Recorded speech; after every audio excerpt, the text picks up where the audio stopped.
Assalamualaikum warahmatullahi wabarakatuh. Kembali lagi bersama gue Lukas Priyatno pada segmen cerita horor. Apa kabar kalian semua? Gue doakan kalian sehat selalu, dilancarkan rezekinya, dan dijauhkan dari segala musibah yang sering terjadi akhir-akhir ini. Pada kesempatan kali ini, gue akan menceritakan tentang perkenalan gue bersama sosok makhluk astral yang bernama Mirna. Kejadian ini terjadi pada tahun 1998, lebih tepatnya di saat gue SMP kelas 2. Mirna memiliki kisah yang amat kelam. Bagaimana cerita selengkapnya? Sebelum kita lanjut ke ceritanya, untuk kalian yang belum subscribe, silakan tekan tombol subscribe terlebih dahulu agar gue bisa lebih bersemangat lagi membuat kisah-kisah terbaru di channel ini. Like videonya, tinggalkan komen di kolom komentar, dan share video ini sebanyak-banyaknya. Dan jangan lupa tekan tombol lonceng agar kalian tidak tertinggal video-video terbaru di channel ini. Dan buat kalian yang udah support gue dari awal, gue ucapkan terima kasih. Semoga apa yang kalian lakukan mendapatkan rezeki dari Allah Subhanahu wa Ta'ala. Tanpa berlama-lama lagi, cerita horor dimulai. Jangan tutup mata kalian, karena mereka ada di sekitarmu.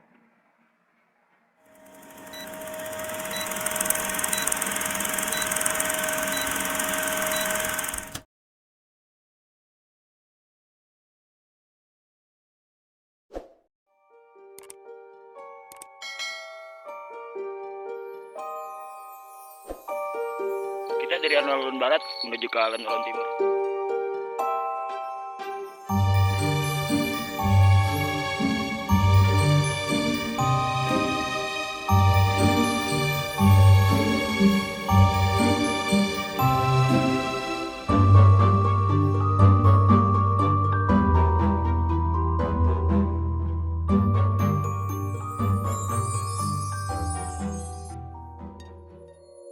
Untuk kalian yang memiliki pengalaman menarik dan ingin ceritanya diceritakan di channel ini, kalian bisa DM ke Instagram gue dan linknya gue taruh di kolom deskripsi.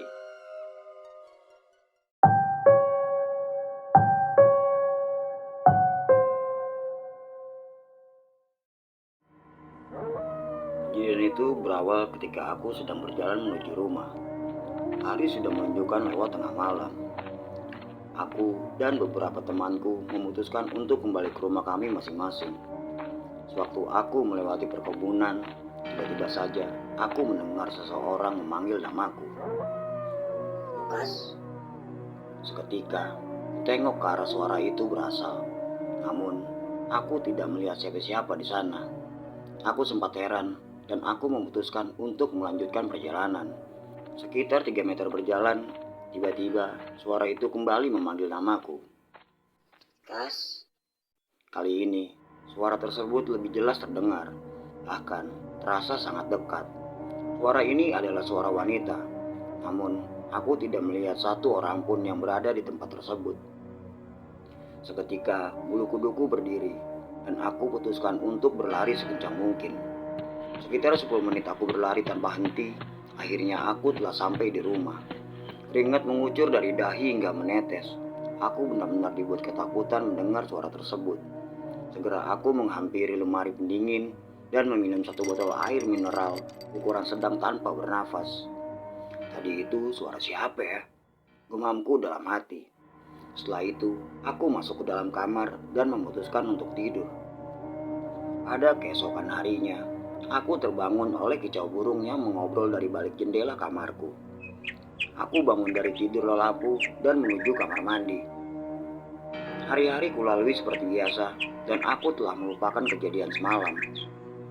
Pada malam pun tiba dan aku tengah mengobrol bersama teman-temanku di tempat biasa. Tongkrongan kami dipenuhi oleh pohon kopi dan belum banyak rumah warga saat itu, tidak seperti sekarang. Tidak ada yang aneh sewaktu aku nongkrong bersama teman-temanku. Namun, keanehan itu hadir di saat aku berjalan menuju rumah. Sekitar pukul 12 malam, aku berjalan sendirian, melewati sebuah pohon rambutan yang cukup tinggi. Hening sekali malam ini. Aku hanya mendengar suara gesekan tanah yang dihasilkan dari sendal jepit yang aku pakai saat itu. Tiba-tiba, Kas. Seketika jantungku berdetak cepat. Aku kembali mendengar suara wanita memanggil namaku. Dan ini suara wanita yang sama. Tak pakai pikir panjang, aku berlari ketakutan. Namun, baru saja aku hendak berlari, tiba-tiba suara itu justru berinteraksi padaku. Kas, jangan lari. Aku hanya ingin memberitahukan. Saat ini mereka tengah berada di rumah nenek dan sedang menonton televisi. Aku sempat berhenti melangkah dan mendengarkan suara tersebut berbicara. Seketika bulu kuduku kembali meremang. Aku putuskan untuk berlari dan berharap suara tersebut tak lagi menggangguku. Sesampainya di rumah, aku melihat pintu rumahku terkunci. Di sana, aku mengingat perkataan wanita misterius tersebut. Dengan langkah kaki yang sedikit kupercepat, aku telah tiba di rumah nenek dan kakekku. Assalamualaikum, Waalaikumsalam. jawab kakekku dari dalam rumahnya. Aku membuka pintu dan aku melihat semua keluarga aku tengah asik menonton televisi saat itu. Dalam hati aku berbicara, terima kasih ya, tadi udah dikasih tahu. Iya, Kas. Aku sangat terkejut di saat suara wanita tersebut membalas kata hatiku. Aku benar-benar tidak menyangka kalau suara wanita tersebut kembali berinteraksi denganku. Setelah itu, aku kembali ke rumah karena adikku telah mengantuk. Kami semua berjalan kaki menuju rumah. Setibanya kami di rumah, aku memutuskan untuk segera masuk ke dalam kamarku. Tiba-tiba, Kas, aku ingin berkenalan denganmu. Boleh? jantungku kembali terpompa 2 kali lebih cepat. Aku putuskan untuk mengumpat dari balik selimutku. Keringat bercucuran di sekujur tubuhku. Aku benar-benar ketakutan. Namun, lagi-lagi suara tersebut kembali berinteraksi denganku. Kamu jangan takut. Aku hanya ingin berteman. Dengan tubuh yang gemetar dan keringatan yang terus menetes, aku memberanikan diri untuk menjawab. Iya, ya udah. Tapi jangan aneh-aneh ya. Gua takut. Jawabku terbata-bata. Baiklah, aku ikuti maumu. Namaku Mirna. Gemetar di tubuhku tak bisa kuhentikan. Entah apa yang sedang aku alami malam itu. Siapa Mirna? Bagaimana ia bisa tiba-tiba hadir di kehidupanku? Rasa takut masih saja menggerogoti pikiranku. Namun, aku memiliki rasa penasaran yang amat besar. Akhirnya, aku memberanikan diri untuk kembali berinteraksi dengannya. Sebenarnya, mau lu apa? Aku hanya ingin berteman denganmu. Jawabnya dengan nada pelan namun terdengar jelas di telingaku. Aku kasih gambaran tentang karakter suara Mirna. Suaranya amat lembut dan berbahasa sangat baku. Setelah itu, aku kembali berinteraksi dengannya. Sebenarnya lo siapa? Kenapa tiba-tiba lo bisa berkomunikasi sama gue? Lo bukan manusia. Lo tau gak? Gue tuh takut. Jadi, gue mohon lo pergi. Dan jangan ganggu gue lagi. Kami berdua seperti 2 orang yang sedang berbincang.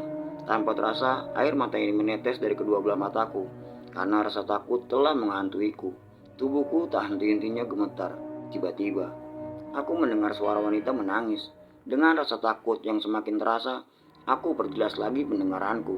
Ternyata, suara tangisan itu adalah suara Mirna.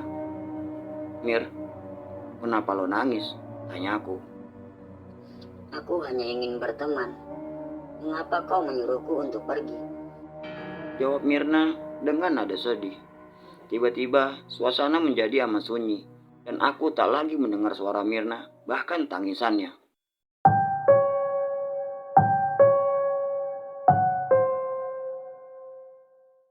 Pada hari berikutnya, aku mencoba berinteraksi kembali dengan memanggil namanya. Mirna, hening, tak ada jawaban sama sekali. Namun, aku mendengar suara decitan tepat di depan kamarku. Suara itu berasal dari sebuah ayunan yang bergerak. Rasa penasaranku kembali datang. Aku mengintip dari balik jendela kamar yang tertutupi oleh tirai yang berwarna hijau. Benar saja, aku melihat ayunan tersebut bergerak dengan sendirinya. Aneh pikirku, padahal jelas sekali tak ada angin malam itu. Tiba-tiba, Kamu sedang apa? suara Mirna mengejutkanku. Lo yang tadi main ayunan ya? Iya, aku nggak mau ganggu kamu. Setelah itu, dengan cepat aku kembali menutup jendela kamar dan mataku liar menatap di sekitar kamarku. Apa kamu masih takut denganku? Gue nggak tahu, apa gue gila ya bicara sendirian, jawabku. Kamu tidak gila. Tapi lo nggak berwujud. Lo bukan manusia kayak gue, Mir. Ucapku terbata-bata dengan rasa takut yang masih sama. Lalu, Apa kamu ingin melihat wujudku? sontak perkataan Mirna membuatku terkejut. Jangan, gue takut. Baiklah, tapi aku mohon jangan usir aku. Aku hanya ingin berteman. Jawabnya dengan nada yang datar. Iya udah, gue nggak akan usir lo. Terima kasih, Kas. Kamu memang orang yang baik. Ungkap Mirna. Setelah Mirna mengucapkan itu, tiba-tiba saja aku merasa ada seseorang yang memelukku dari belakang. Tengkukku kembali meremang, jantungku kembali berdetak dengan cepat, dan aku hanya diam tanpa melakukan apa-apa. Mir, apa gue boleh tanya sesuatu? Silakan. Kamu mau tanya apa?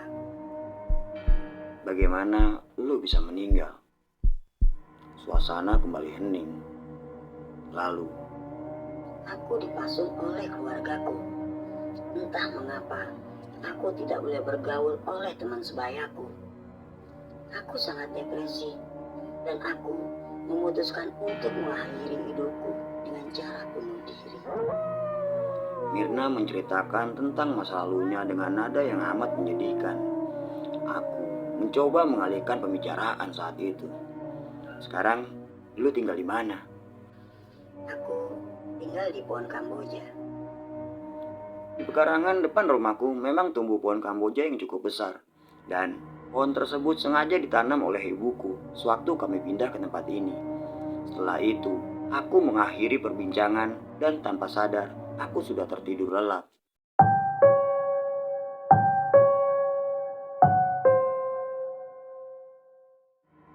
Keesokan harinya, langit di luar sedang mendung dan tiba-tiba saja turun hujan dengan sangat deras. Saat itu, aku sedang bersantai di kamar. Suara pintu terbuka. Kulihat ibuku masuk ke dalam kamar dengan membawa baju berasal dari jemuran. Maaf bu, Lukas lupa angkat, ucapku.